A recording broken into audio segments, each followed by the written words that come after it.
Hello Tops, welcome back to a new video in JavaScript series, and in this video we are going to create this amazing animation effect with these bubbles using HTML, CSS and JavaScript, and I'm going to explain each and every line step by step. So you can see here wherever I take my mouse cursor, there bubbles are generating at that point. So let's get started.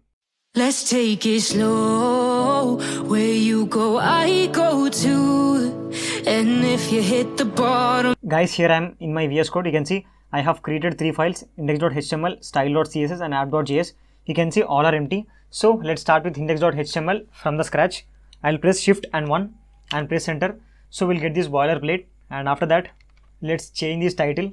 So here I'll write animation, mouse move. Let's write here mouse move, and after that let's link that style.css, link, and then style.css. After that let's link app.js. So I'll write script and enter, and inside this let's write source equal to app.js. okay, so that's it.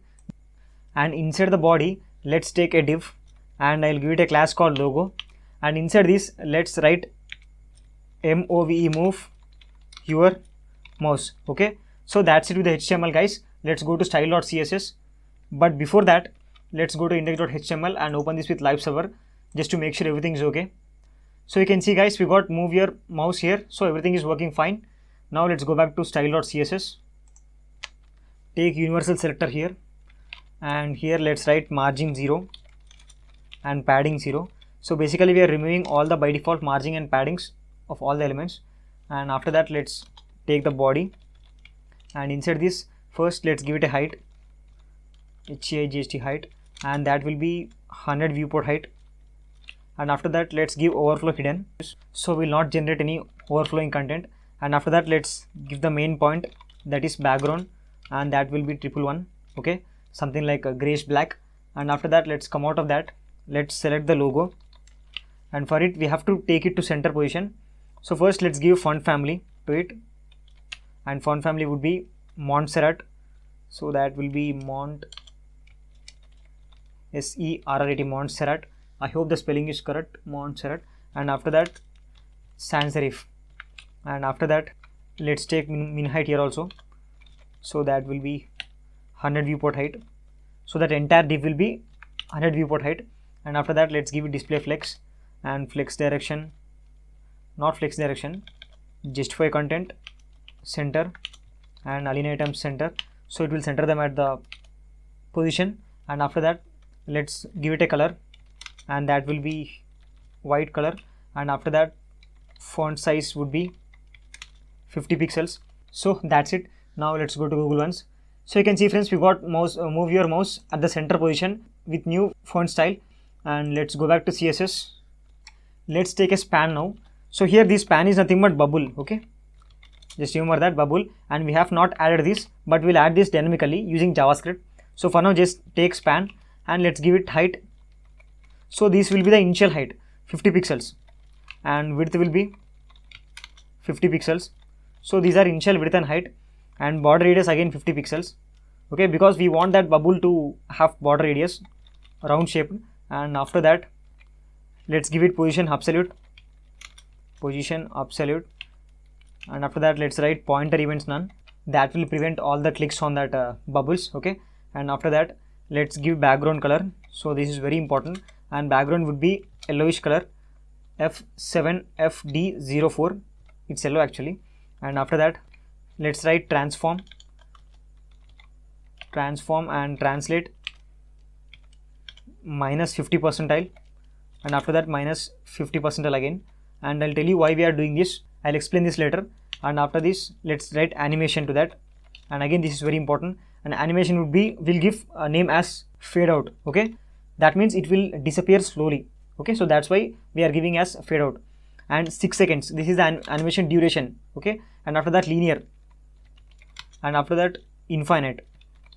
So basically this is animation timing function, so that means the speed of the animation. So here we can give linear or ease, like that. And this is animation iteration count, that means how many times should the animation run. So here we are giving it as infinite. okay, let's close that.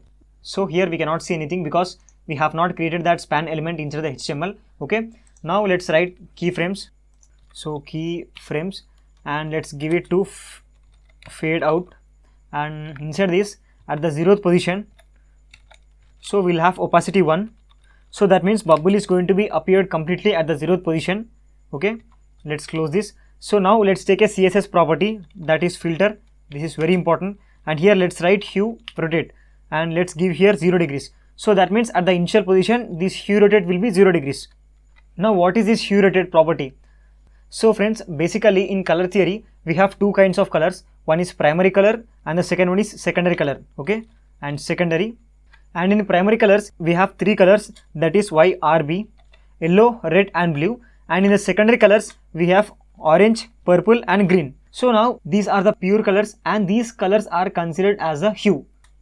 These are the pure colors and hue.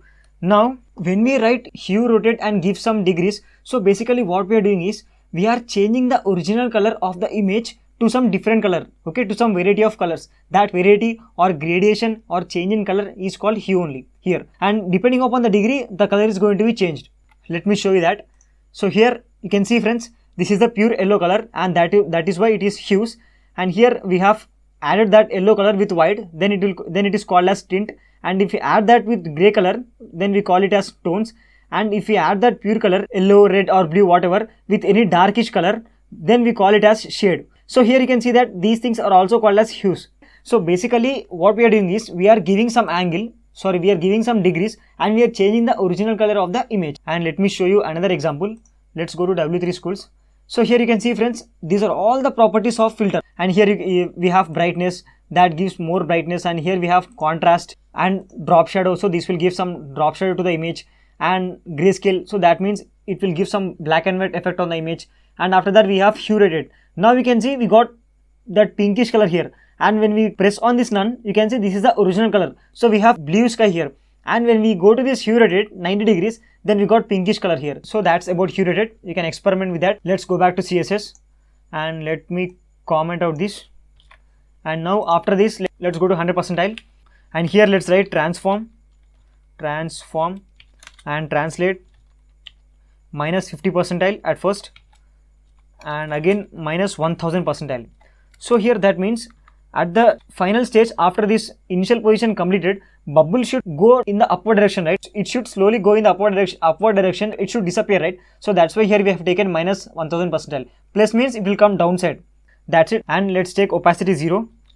So it should be disappeared.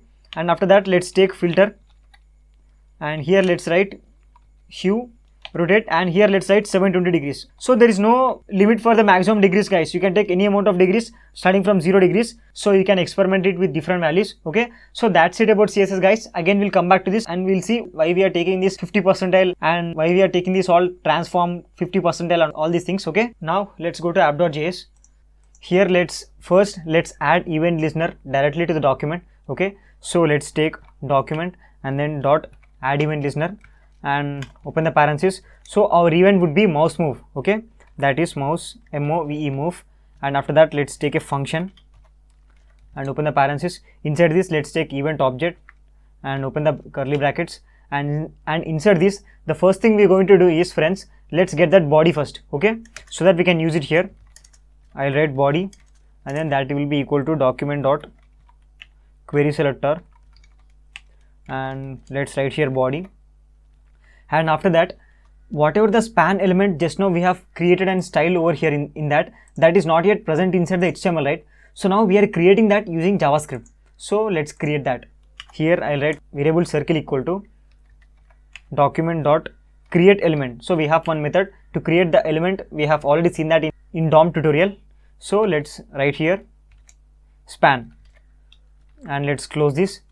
So friends, here this mouse move event is nothing but that event occurs when we take our mouse cursor on any selected element. Okay, so here our selected element is nothing but entire document, and you'll understand this more clearly in a bit. And after that we have here something called E. So this E is nothing but it's an event object that is by default passed to this add event listener by the JavaScript only, and that event object contains all the properties and information related to the event that has occurred. We can use their properties and we can do something with that events. Okay, so here it is not mandatory that we should only write E here. We can write here simply object, because all these E and object are just reference to that event object. Okay, so these are referring to that. So let me take E itself here and let me show that to you. So let's write here console.log E and close this. Let's go to browser. So you can see, friends, we have got all this mouse event object. So this is what the object I am talking about. So in this object, these are all the properties that are related to this mouse move event. Okay, and we can use all these properties by writing E dot property name. And here the two important properties we are using for this project is offset X and offset Y. You can see here we have some change numbers 552 and 739. So these are the two properties we are using now, and I'll tell you what that properties mean. Okay, let's go back to VS Code, and inside this let's take a variable and I'll call it as X. That will be equal to E dot offset X. Okay, here this is E is object and this is property, so we can access that property using dot, right? So that's why E dot offset X. And let's take another variable Y equal to E dot offset Y, and let's print this on the console. Here I'll write X and let's close that. Let's go to Google. So you can see, friends, here we have got this some strange numbers 521, 530, 536, and you can see if I place my cursor on the document, we'll get different numbers, and that numbers are changing, right? So if I go at the left end position, now we'll get 0. Okay, so basically what this offset X property gives is it will give the X coordinate values of the cursor. Okay, and in the X coordinate it will give the distance of the cursor from the left end position. If I take my cursor from left side and if I move it towards the right side, we'll get increase in numbers 230, 260, you can see that 400, and at last we'll get something like 487. You can see. So this is about offset X property. It will work on X coordinate and it will give the distance of the cursor in the X coordinate. And you can see that here more clearly. The offset X property returns the X coordinate of the mouse cursor relative to the target element. So here our target element is nothing but entire document, right? In this, our target element is this pink color box. Okay, and if I place my mouse cursor at this point, we'll get -1 and we'll get 16. And if I move it towards the right end position, we'll get increase in numbers because it is working in the X coordinate. And the same goes with offset Y property. That will give distance of mouse cursor in the Y coordinate from the top position. Okay, if I place my mouse cursor in the offset Y property, it will give me 0. And at this end point, it will give some maximum value. So that's the difference between offset X and offset Y, and that's how these properties work. Okay, so let's go back to VS Code again, and let me comment this, and now let's do something. Let's write circle dot style dot left equal to X plus, and let's write here pixel, and after that let's write again circle dot style dot top equal to Y plus pixel. Okay, and let's close this. So now what I'm doing here? So friends, if you remember that in this span element we have given position as absolute. Okay, but we have not given any positions to this, like top position, left position, on all that things. So now we are doing that using JavaScript, using this offset X property. So here what we are doing is, wherever we place our mouse cursor on the document, that place will be the left position of the span or bubble. Okay, and that will be the top position of the bubble. So by this way, bubble always follows, or the span always follows our mouse cursor. Okay, so for that reason we are taking left and top positions as offset X and offset Y in pixels. That's it. Now let's do something. Let's take a variable and I'll call it as size, and that will be equal to math.random, and here let's multiply this with 100. So now by this we all know that it will generate random numbers from 0 to 99. Okay, 0 to 99 but not 100. Okay, let's again write here circle dot style style dot and width equal to 20 plus size plus and pixel, and then next circle dot style dot height equal to 20 plus and size plus, again let's write here pixels. Let's close this. So now what are these values? What is mean by this? So friends, what we are doing here is, actually we have given initial width and height as 50 pixels to the span, it means to the bubble, but now here in the app.js we are giving again width as 20 pixels, minimum 20 pixels, plus size. Size is nothing but math.random function. So whatever the value that is generated in this math.random, that will be, and plus pixels. For example, minimum size is 20 pixels, and from the math.random we got value as 30. Okay, and total bubble size will be, bubble width will be 50 pixels. Okay, so in this way randomly width of the bubble is going to be changed. Okay, so from that we'll get some nice animation effects, and same thing goes with the height property. Okay, let's comment this. Let's go to browser now. You can see we still cannot see anything because we have created that span element, but we have not added that inside the body, right? So that's why. Let's do that. So here I will write body dot append child. We have a method to add any element inside the body or inside the document, that is append child. Let's open this, and inside the parenthesis just write, not parenthesis, here just write circle. That's it. Now finally we are going to see the bubbles, guys. So let's go to browser. Look at that, guys. That's what we have been creating. Finally we got that bubbles with awesome animation effects, you can see, and these colors are all because we have given hue rotate as 720 degrees, so that's why we are getting all these colors. But you can see all the bubbles are generating again and again. It means we have to remove the circles once the animation happened. So to fix that, let's go here and let's take a set timeout function. I'll write set timeout and open. Inside this, let's pass a function, and here, so here what we are doing is I'll write circle dot remove. Okay, so this remove method removes HTML element, any HTML element from the document object model. So that's what we are doing here. We are removing that circle after some amount of time. That means, let's say 800 milliseconds. Okay, so that means 1.800, after 1.800 seconds we are removing that circle. Okay, so now it's gonna fix that issue. You can see, look at that, how beautiful is that. You can see now we are not going to get that bubbles again and again, that because we have removed that circle after 1.8 seconds. Okay, and you can see they are floating from the bottom position to top position. So let's see how it all happening in style.css. So let's go to style.css. Friends, here first at the 0th position we have given opacity 1. Okay, that's why we are seeing them, and at the 100th position we have given hue rotate as 720 degrees and then opacity 0 and then translate 50 percentile. It means in the x coordinate it will move to 50 percentile. It means towards the left side. In the y coordinate it will move towards the top position. Okay, for example, now if I do this 90 percentile, now you will see the difference. So you can observe that bubbles are moving at the left side. Okay, let me take some more amount. So here I'll write 200 percentile, 200. Okay, now you will observe that bubbles are actually moving at the left side. Okay, towards the left side, and then they are going upward. So let's take something like 1000. Now you will be able to notice.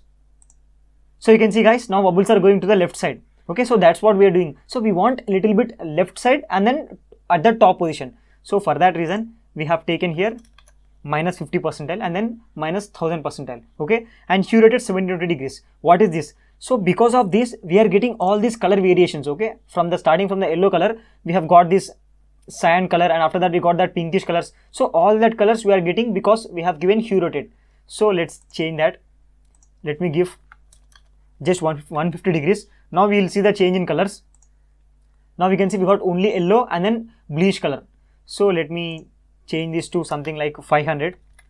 500. Let's see what we'll get now. Now still we can see we got only that bluish color, and then again we got that cyan and then yellow color. So let's go back and let's change this to 700 degrees. 700. Now let's see what we'll get. You can see, guys, we still got the same colors, and at last we're getting that pinkish color. Okay, we finally got our colors. So let's change this to 720 degrees, or you can give your own degrees, doesn't matter. Now we got our final colors. So let's go back to CSS again. So friends, here we have understood how this all happening, and next we have given translate 50 percentile here and then 50 percentile here. So why is this? Because let me give this to 90 percentile, and let's go to Google. Now friends, you can see that bubble is at the left position. You know, it is not in the center position as the cursor. My cursor is somewhere and my bubble is somewhere left side. So to center that bubble inside that mouse cursor, we have taken x and y coordinates as 50 percentile. Okay, so that is the reason we have taken 50 percentile. And now let's go to app.js. So inside this I have told you that we are taking left distance as offset x value and top distance as offset y value, right? So let me minimize this. Now you will see what we'll get. So you can see bubbles are just sticking at the left end position because there is no distance. We have given span position absolute. Okay, position absolute and height 50, width 50, but we have not given width here. But top is, here we have top position, that is y. It means offset y. So that's why they are at the bottom, because this is what the cursor is right now from the top position. If I place my cursor at this top position, bubbles are going to be generated at this point. Right now x value is 0, that's why they are sticking at the left end. So for that reason we have taken left width equal to offset x value. Now we can see if I place my cursor over here, bubbles are generated at that point only. Okay, so that's the reason we have taken that line. And what else? So let's do this thing. Let's change this to something like 300. Now we are going to see huge bubbles, I guess. Now we can see we got some big bubbles, so that's not looking good. Let's change this to something like 30. Now we'll get small bubbles. Now we can see we got tiny bubbles. Okay, so that's how it works. So it will take any random number, from that it will add that number to the width of the circle. So let's stick with 100. And now we can see we got our normal bubbles. Okay, so let's go back to CSS. So I think we have covered all the points, all the lines. I hope you understood these concepts. If you found this video useful, please consider subscribing and give it a like, guys. I'll see you in the next video with another awesome project. Thank you.